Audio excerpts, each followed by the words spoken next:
Hi అండి, welcome to కేటస్ kitchen channel. ఈ రోజు వీడియోలో నేను మసూర్ దాల్ తో అంటే ఎర్ర కంది పప్పుతో లంచ్ బాక్స్ రెసిపీని చూపించబోతున్నానండి. ఇది బ్యాచిలర్స్ కూడా చాలా ఈజీగా తయారు చేసుకోవచ్చు. లంచ్ బాక్స్ లోకి సూపర్ గా ఉంటుందండి. ఈ రెసిపీ అనేది చాలా టేస్టీగా, చాలా సింపుల్ గా కూడా అయిపోతుంది. అంతేకాదు తయారు చేయడం కూడా చాలా ఈజీగా అయిపోతుందండి. అయితే ఇప్పుడు మనం వీడియోలోకి వెళ్ళిపోదామా. ముందుగా నేను అర కప్ అంతా మసూర్ దాల్ తీసుకున్నాను. అలాగే ఒక కప్ అంతా బియ్యం తీసుకొని శుభ్రంగా కడిగి 15 నుంచి 20 నిమిషాల వరకు నానబెట్టుకుంటే సరిపోతుందండి. ఈ లోపు నేను ఒక కళాయిలో 2 టేబుల్ స్పూన్ అంత ఆయిల్ వేసుకున్నాను. అందులోకి ఒక ఉల్లిపాయని కట్ చేసి వేసుకున్నాక ఒక బిర్యానీ ఆకు, 1 ఇంచు దాల్చిన చెక్క, 4 లవంగాయలు వేసుకొని ఇలా ఫ్రై చేసుకుంటున్నాను. ఇది కాస్తంత మెత్తగా అయితే సరిపోతుందండి. చూడండి, కాస్త వేగింది కదా. ఇలా ఉన్నప్పుడు నేను అందులోకి 1 టీ స్పూన్ అంతా అల్లం వెల్లి పేస్ట్ వేసుకుంటున్నాను. 1 పచ్చిమిర్చిని ఇలా కట్ చేసి వేసుకుంటున్నానండి. అలాగే 2 మీడియం సైజు టమాటాలను కట్ చేసి వేసుకున్నాను.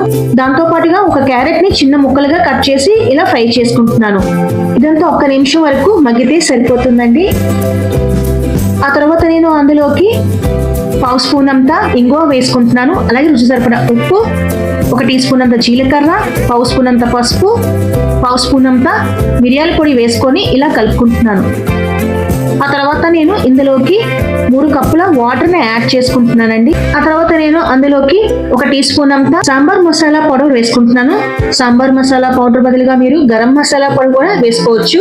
ఒకసారి ఇలా కలుపుకున్నాక 1 నిమ్మకాయని పిండి ఇలా వేసుకున్నాను. ఆ తర్వాత 1 టేబుల్ స్పూన్ అంతా నెయ్యి వేసుకొని పక్కన పెట్టుకున్న నానిన బియ్యాన్ని కూడా ఇలా వేసేసుకుంటున్నాను. మసాలాలన్నీ ఇలా కలిసేలాగా చక్కగా ఇలా కలుపుకుంటున్నానండి. ఒక్కసారిగా ఇలా కలుపుకొని మూత పెట్టుకొని 2 విజిల్స్ వచ్చే వరకు మీడియం ఫ్లేమ్ మీద కుక్ చేసుకున్నాను. 2 విజిల్స్ చూసారా ఎలా ఉడికిపోయిందో మన రైస్ అనేది, ఇంకా తొందరగా అయిపోయిందో చూసారా. రెసిపీ అనేది చాలా టేస్టీగా, చాలా ఎమీగా ఉంటుందండి.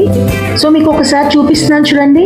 రైస్ కూడా బాగా కుక్ అయిపోయినాయి కదా. సో ఇప్పుడు నేను తీసి ఒక బౌల్లో సర్వ్ చేసేసుకుంటున్నాను. అంతేనండి, చాలా సింపుల్ గా, చాలా టేస్టీగా, చాలా ఎమీగా ఉండే ఈ రెసిపీ తప్పకుండా ట్రై చేస్తారు కదా. ఈ రెసిపీ ఎలా వచ్చింది అనేది తప్పకుండా కామెంట్ రూపాన నాకు మీ అభిప్రాయం తెలియజేయండి ఫ్రెండ్స్.